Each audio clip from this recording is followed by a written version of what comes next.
Hi, we're back, and thanks for joining us again. And we left off speaking on the possibility of a calamity in Louisiana, or some calamity for the March 22nd Satanic holiday, or maybe the Good Friday Satanic holiday. And I was quizzing Terry on his thoughts on what might take place and whether that might march in the mark of the beast if indeed he believes. Well, anyway, let's find out what Terry believes may happen on those holidays. Well, I tell you, we was kind of covering this in our last video that we did here, and of course we talked a little bit about it after we hung up, and at the end of the video we just finished up. And one of the things that we covered is that it's going to take a major event. I know you have the Illuminati cards up on your screen, and it shows like the meteorite coming down and hitting in the Gulf area, in the base there of the Madrid fault line.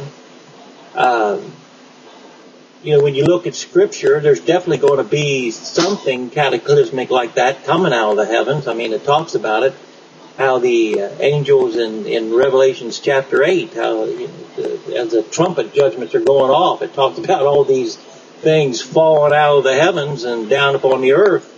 So, but it's just like you and I were talking after the fact there, it was the fact that whatever this cataclysmic event's going to be, it's going to affect the whole world.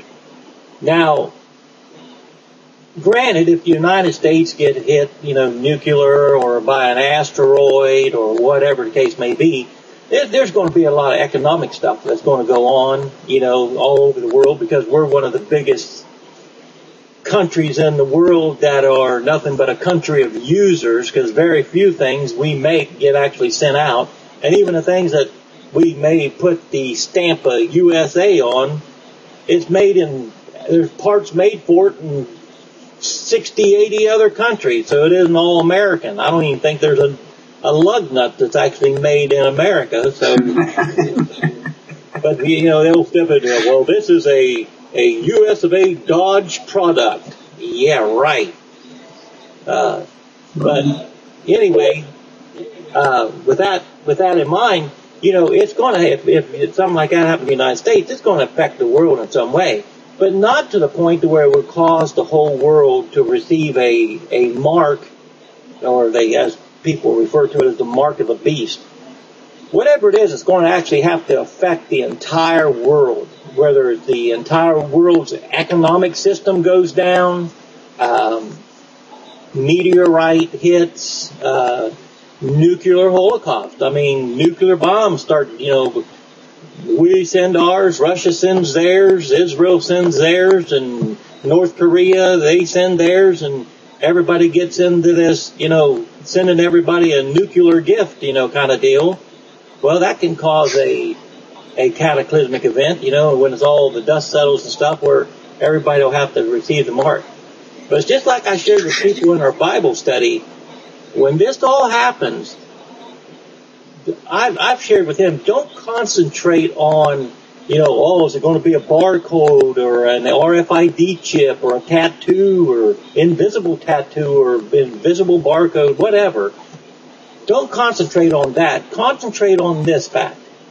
If whatever it is that they come up with, you're going to have it in order to buy something, in order to sell something, or to get gain, or, in other words, get a paycheck. So if you got to have whatever it is they're telling you got to have in order to buy, sell, and get a paycheck, then that's the mark of the beast, and you don't want none of it. Does the fact that a lot of countries have opted out of trading in American currency, does that influence your decision or your position at all? Because I see it as a preliminary moves away from the shock that might be coming to America. Yeah, I do, but what's happening is everybody is switching back to the way America used to be before President Wilson got in there and sold us out to the Federal Reserve in 1917. Started printing money in place of gold and silver. America used to be a strictly gold and silver country. And now they're going back to the gold and silver standard since the big boys have practically got it all bought up all over the world. Germany's still trying to get their 300 million or billion or whatever from the United States, who was keeping it in a safe place, Yeah, right. Yeah. Yeah, I don't think that it's in a safe place anymore. As a matter of fact, I don't even think it exists anymore. Whatever gold there was has probably been spent on underground tunneling and underground cities and secret science experiments. And that's why they say, well, just wait 7 years, because in 7 years the whole world will be changed. And they probably know that, and good luck with trying to recover it then. So let's go on to something else here. I wanted to touch on the Georgia Guidestones, and they were placed wherever they were placed, and let's just take a look at where they were placed. Elbert County, Georgia. In Elbert County, Georgia. Yep. And there was a set of 10 guidelines. Isn't that funny? 10 of them. There could have been 9 or 11, but there had to be 10, just like the 10 Commandments. And so let's just go through those briefly. And the first one is maintain humanity under 500 million. So the first word that catches my attention is maintain. And in order to maintain something under 500 million, it has to be under 500 million to start with, because you can't maintain 7 billion or 500 million with 7 billion on the face of the planet. So they're obviously looking at a huge reduction in population, and I mean, we can see them trying to achieve that in various ways, but any thoughts on that maintenance? Well, I will say this, it lines up with Scripture, and it's just like what we was covering before. It talks about there, I think the first part, when all these things start happening, about 1/3 of the world's population being wiped out, 1/3 of the trees, animals, fish of the sea being wiped out.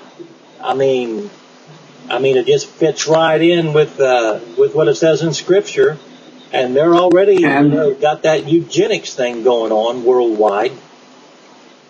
I saw a presentation, I guess just the other day, and it had to do with Planet X, and it was by Planet 7X, that channel.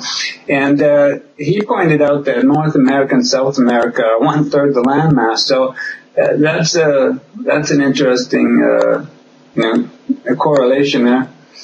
I don't know if you find that significant or not, but and then after the 1/3 disappears, then there's going to be another 1/4 of what's left disappear. So where might that be? That might be maybe Russia or another big hunk of what's left. Well, when I think about those things, I always think it's always going to happen to someone else, because I don't want to be the one being smashed by a big rock. You know what I mean? So, by all right, you said, yeah, it's going to happen to them guys over there, and us ones over here, we're going to be okay, but I have no idea where and how it's going to happen. All I know is it's going to happen. If it says it in Scripture, then you can pretty much take it to the bank. Well, of course, I wouldn't take it to the bank because I'd end up losing it, but I would. You can invest you can invest your knowledge in it. Okay, number 2 is guide reproduction wisely, improving fitness and diversity. So that's interesting because, the American population is not very fit, but it's rather diverse. And what do they mean by diversity? More than male and female, or a stretch of ages, or get rid of the baby boomers so we have no bubbles in the population grid, or graph? No, and I see this as trans eugenics. where they're trying to make the perfect human being, where scientists and doctors are playing God. And they've already talked about how they've done this with soldiers, making super soldiers, where they have the eyes of hawks or eagles or whatever, and the speed like cheetahs and things like that, where they can actually, run and keep their heart rate down and stuff like that. They got all that stuff going on. So when it comes to diversity, I would say, as far as the human race in general, and like you said, improving fitness and stuff, well, at the rate we're going there, America's not going to fit into that category. Well, yeah, no, neither Canada is either, but, because we eat too many GMOs in the West, Europe and the other countries, they ban them, but they still feed them to us. So I guess we're the guinea pigs in the GMO world. Well, so number three. They were saying, like in America, the sweatpants, manufacturing of sweatpants has increased 1,000-fold, that and spandex. Yes. 1,000 people, yeah. Spandex on 300-pounders. That's pretty exciting. Anyway, number three is interesting because in Scripture, Yahuwah separated many people when they were building the Tower of Babylon, etc., and he split the languages and split the people and so that they couldn't proceed with their plans. And so number three here is unite humanity with a living new language. So there's going to be a living new language. I don't know what that means, living and new language. So I guess it's not going to be English. Your thoughts on them? Well, I wouldn't say that, because back in the day, when you look back in history, England and France were your two biggest landowners worldwide. You know what they say, how they say the sun never set on the English Empire. Well, there was a time where it didn't usually set on the French Empire either, and English and French were two of the main languages spoken back in those days. Of course, you had all them Swahili and all the other ones, wherever you want to go across the world, they had theirs, but they understood English and French. And I can see it all going back to something like that, where everybody will have a common language, whether it's English, French, or, people being bilingual. Look at America. A lot of Americans nowadays are English and Spanish speaking American. Yeah, a lot of Americans can't speak English, so it has to be a new language. Yeah. But the key word there is new, I think. And I don't know what living means. Maybe they're going to have to get back to pictographs or something like that. But number four is rule passion, faith, and tradition, and all things with tempered reason. So that's really interesting. Passion, faith, and tradition, and all things with tempered reason. So I guess the tempered reason would be their reason. And it wouldn't be anybody else's. Well, you can see right off the bat, what that is talking about is what they've been trying to do here all along. With the Vatican buying up all that property in Israel and moving to Israel, uniting Israelites and Christians and Muslims and Islam, and reuniting.